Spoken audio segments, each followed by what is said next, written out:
If you love stories that blur lines between reality, TV, and real horror, or if you've ever wondered what happens when desire, control, and surveillance mix together, and if you're drawn to novels that turn social experiments into psychological nightmares, if so, then today's book just might be for you. Today, I'll be reviewing The Compound by Aisling Rawle. Welcome to Spencer's Everything. I'm your host, Spencer Duncan, and today on this channel, where I read just about everything from fantasy and literary fiction to history, biography, and everything in between, I am reviewing an interesting book. Today's book is one that first caught my attention through a podcast. Don't remember which one for sure. It was either The Economist or NPR's Pop Culture Happy Hour. Either way, it was something that was recommended at the beginning of the summer, and I finally got around to it. I thought the premise sounded very interesting, maybe a little strange, and definitely fascinating, and something that I did not want to ignore. And it is a bizarre book. I will get a little more into the details, but just before I do, I should give you a quick biography, a very quick biography of the author, Aisling Rawle, because there's actually not a ton to share about her. This is her debut novel, and she is quite young. She's a young Irish author. She was born in 1998, so that makes her what, like 26 or 7. She was raised in a small village in County Leitrim, I believe is how you say it, somewhere in the west of Ireland. She now lives in Dublin. Before becoming a published novelist, she worked as a secondary school English and apparently sometimes music teacher. And in her spare time, she also plays piano, indicating, of course, her broader interest in creative and artistic pursuits. This book, The Compound, is her debut novel. In interviews, she has described the story of this as a way of asking how far people will go for comfort and luxury, and how gains and performance and survival can all blur together in a modern spectacle-driven world. That being said, I must of course give a spoiler alert. Before we go any further, a quick heads up. This review will definitely include some spoilers. The Compound builds its tension through some slow reveals about who these people are and why they're there and what's really happening behind the scenes. So if you'd rather experience those twists for yourself, this is a good time to pause the video, read the book, and come back when you're ready. Of course, if you're staying, then let's meet the main characters, and of course, let's step into The Compound. Our main character is Lily. She's the narrator. We don't actually know a ton about her, but based off what she says, she appears to be beautiful and deeply concerned with being at least liked or chosen in some sense in this compound. She isn't naive. There's maybe a sense at the beginning that maybe she is, but as the story progresses, you get the understanding that she is not naive and that she really understands the dynamics of her beauty as well as the competition and just her desires that she is dealing with as she is in this compound. And then you have quite a few other women. You have Jacinta. She's warm, supposedly grounded and emotionally intelligent. She actually becomes one of the main character's friends. You have Candace, who is meant to be like this queen bee figure. She's very charismatic and confident. And of course, she's immediately at the center of all the social gravity. You have Susie, who's known for being effervescent and cheerful and seemingly uncomplicated. But as this one progresses, you also discover that there is more to her. Then you have Mia, who's very sharp and competitive and at times quite blunt. She has no patience for pretending, and her directness does sometimes create some fiction. And then you have the boys in the compound. So you have Andrew, he's a natural performer and he thrives on the intention and the positive. You have Tom, who's known for being gruff and pragmatic and efficient. He also dislikes small talk and has little patience for indecision. And he thinks himself to be a real problem solver of the group. Then you have Ryan, who is kind of the golden boy. He's the most physically attractive of them, and he is just known for being quite confident, but also just having a little bit of swagger in a distinct way. Then you have Sam, who's supposedly very observant and kind and quietly intelligent. He is going to be one that has a much longer impact with the main character, and it's kind of hard to explain exactly what that means. Then you have Seb, who is cynical and impatient, and he's the one that actually brings the compound to its breaking point in some sense, and you'll certainly find out more about him. And then there's others.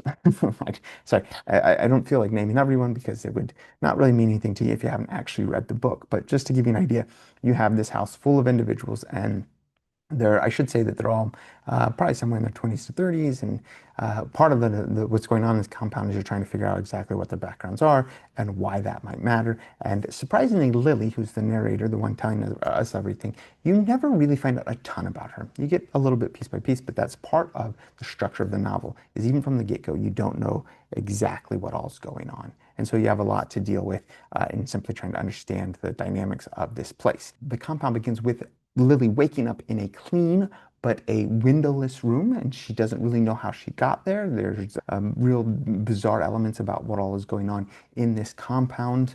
And then you quickly discover there are a total of 10 individuals, all beautiful, all relatively the same age, and all a little uncertain about what's happening. Although as it progresses, you do discover that there seems to be some awareness broadly of what's going on, at least in terms of they agreed to be there, they agreed to be very coy about their background information. And in fact, you're not supposed to share much about your background information, and also that there's some kind of competition going on, although what exactly that competition kind of varies, and that you will soon learn as everything progresses that these people are being deliberately pitted against each other. And as it progresses, you also discover that there's a lot that has gone on before. In other words, you clearly find out that this is some kind of TV show, and that it has had a variety of iterations over the years, and that there's a lot of conversation about what has happened over the years. And that is the premise of this. And as it goes on, you will see more and more odd things happening, and you'll start to see more and more deliberate efforts at getting the people pitted against each other. Like any competitive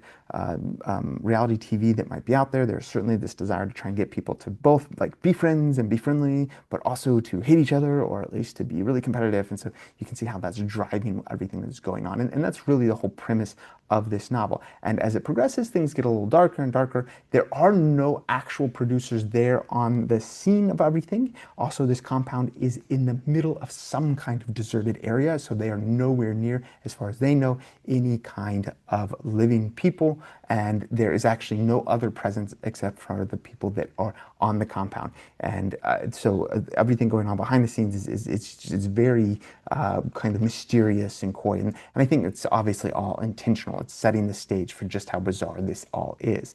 And with time, as they complete tasks, as people get eliminated, as things get intense, things get more intense, and as some romances develop, but also you clearly come to quickly understand that those romances are not entirely important. In many cases, these are romances that are just for the purpose of the show, and in some cases they are people that think that these are possibly going to be enduring romances. And so just with time, you'll see things get more and more competitive, and people are going to get more and more brutal, and more crazier things happen. And the whole time there's always this like recurring theme of like, well, no matter what happens, they won't let us actually get hurt. They won't let us actually get hurt, whoever they is, obviously like the producers. I think that's enough. I don't think I need to tell you how exactly it ends.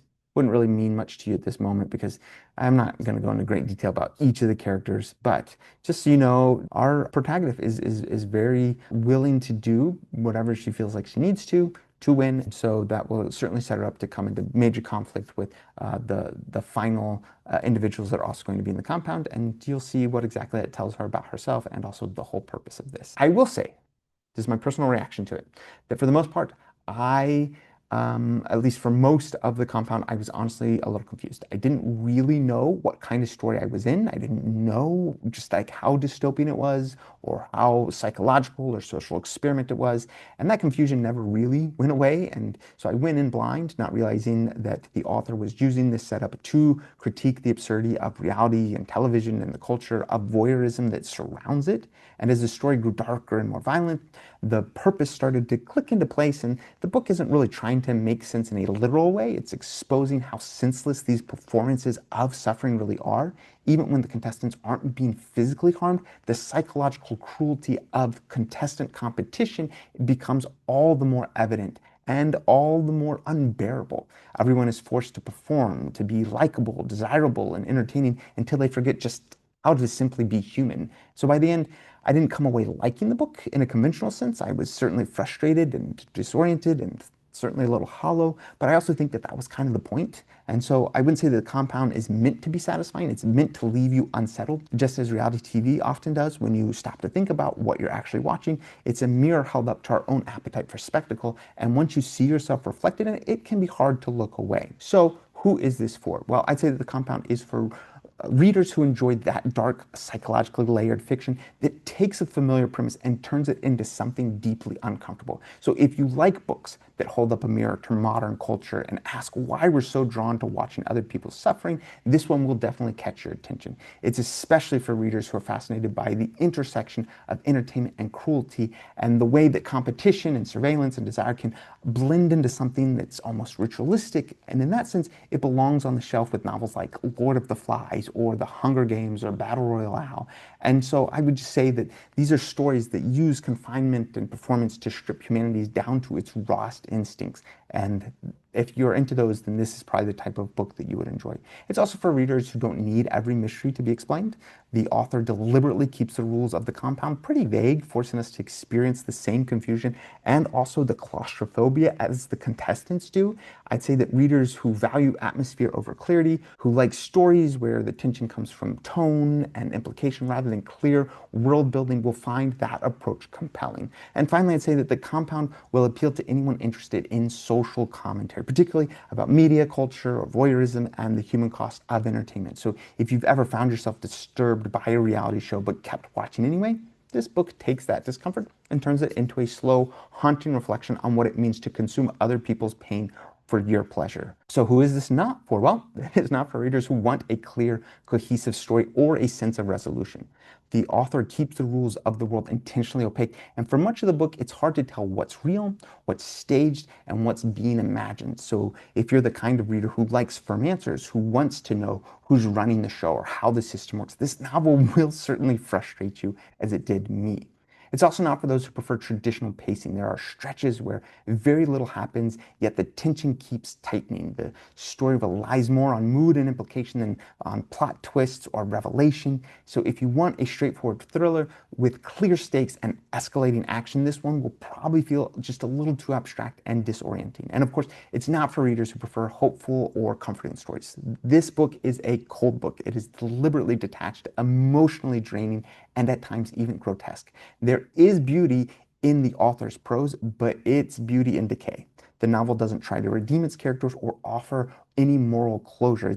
It just leaves you with the uneasy recognition that what happens in the compound isn't that different from what we watch for entertainment any other day of the week, whether that is reality or something that is scripted. By the time I finished The Compound, I wasn't entirely sure I understood what had happened, but I was sure that I'd experienced something unsettling and thought-provoking. The author doesn't hand the reader clarity or comfort. Instead, she builds a world that feels both unreal and disturbingly familiar. The story works less as a narrative and more as a metaphor for the way our culture packages cruelty and turns intimacy into performance and calls it entertainment. I wouldn't call this a pleasant read, but it's a powerful one. It certainly lingers, and not because of plot twists or answers, but because of the questions that it leaves behind. And it really forces you to ask the question, how much are we willing to watch before we admit that we can be complicit simply by being intrigued and by not looking away? Or by asking, how much suffering are we comfortable turning into spectacle?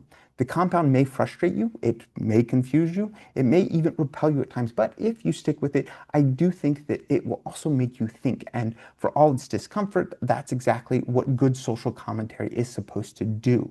So if you have any thoughts on this book, please let me know. I'd love to hear what you guys are thinking about this book in the comments. I'd say if you've read anything else by the author, please let me know, but this is her debut novel. I thought it was certainly fascinating. And while you're here, please check out my other videos. This is not the only type of thing that I review. I review fiction, nonfiction, Pulitzer Prize, fantasy. I do it all. So please find other videos that are interesting to you. And if you are liking any of my videos, please share them. The more people that know about my videos, the more videos I can make. And don't forget to like, subscribe, turn on those notifications, and until next time, keep those pages turning.